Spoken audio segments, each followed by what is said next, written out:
So our core message today in our campaign is that slaughterhouses are bad for animals, workers, community, and planet. Okay.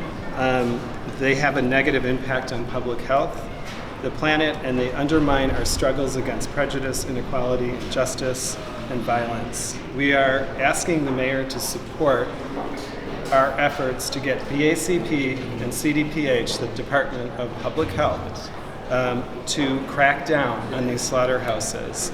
We've already closed 2 of them because of investigations, and BACP and Department of Health going in.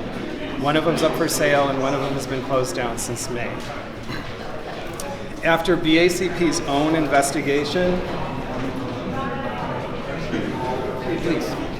After BACP's own investigation of the 14 remaining slaughterhouses, Commissioner Escareno admitted in late August that the city, quote, "The city can't determine with certainty whether these businesses were licensed incorrectly," end quote. BACP insists that it is okay to perpetuate an error in licensing these businesses, which may have started years ago. BACP tells us there are insufficient records to prove that slaughterhouses were improperly licensed. But anyone can see with their own eyes that 9 of these slaughterhouses violate the 200-foot restriction.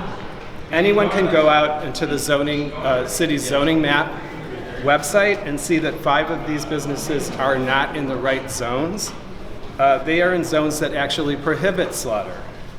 In response, we are demanding that BACP stop licensing these slaughterhouses. We say if they cannot regulate with them, which they have failed to do, that they have no business offering them licenses. That's our main argument.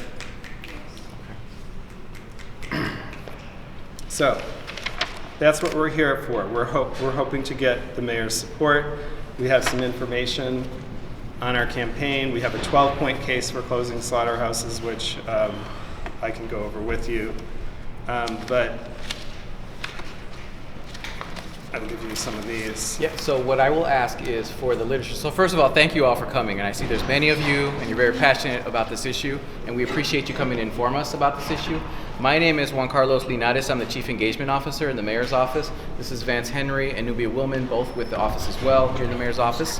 And I've gotten to know Mr. Grillo on other issues as well, and I know that he is passionate. I see that you are about your issues as well. Just from a protocol standpoint, in terms of the paperwork, if you wish to hand anything off, absolutely please do, but that has to go on the 4th floor so it gets circulated to the right people. Okay. It's just an official protocol that we have. Okay. With regards to the issues that you just described, I do have some questions. I don't know if maybe now is the best time for that, but it seems like some of this stuff is directly related to BACP and their work. Right. I believe you may be going up there to Yes. speak with them, and they might be able to answer those content issues with you better than we could.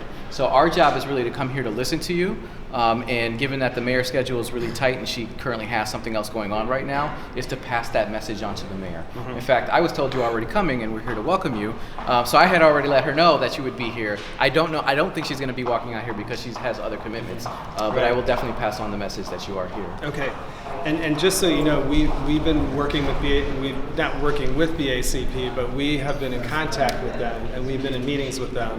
And their conclusion, as I stated earlier, from their multi-department investigation, which lasted months, is, quote, "The city cannot determine with certainty whether these businesses were licensed incorrectly. They say they don't have the records to substantiate whether they should be continue to be licensed." Okay. So with that said, the only logical conclusion for us is that these places should not be licensed at all. If they can't prove that they were licensed in error, and we can go out there and find dead animals in dumpsters behind their facilities, improperly disposed of dead animals, we can see that they're less than 18 feet away from an apartment building across the alley from them. Anybody can go out and see for their own eyes that they violate certain zoning laws and public health laws. And the city goes out there and does their inspections and comes back and says, oh, they're compliant, they're perfectly fine. Well, that's not what we're seeing. We're seeing violations of the law, and we don't see the city acting on it properly.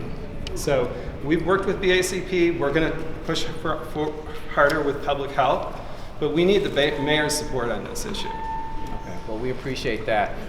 There are some things that, again, probably best for BACP for them to hear. I don't know if their commissioner is available now, Right. but I'm sure there's others that will come out and respond. Okay. They are filthy. The animals don't get water. They are injured. They are sick. They smell like filth, blood, feces, and urine. There is no way the health department can possibly say that these slaughterhouses are compliant. So I have seen many sick animals, some like with pus on their eyes.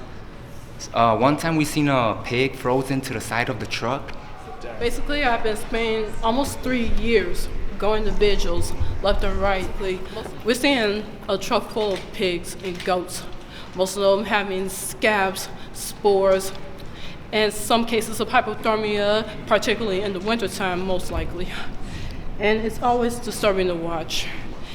Almost everybody that we spoke to in these communities that live in areas surrounding slaughterhouses, regardless of what they eat, do not want these places in their neighborhoods. Keep on walking forward. Keep on walking forward. Keep on walking forward. Keep on walking forward. Keep on walking forward.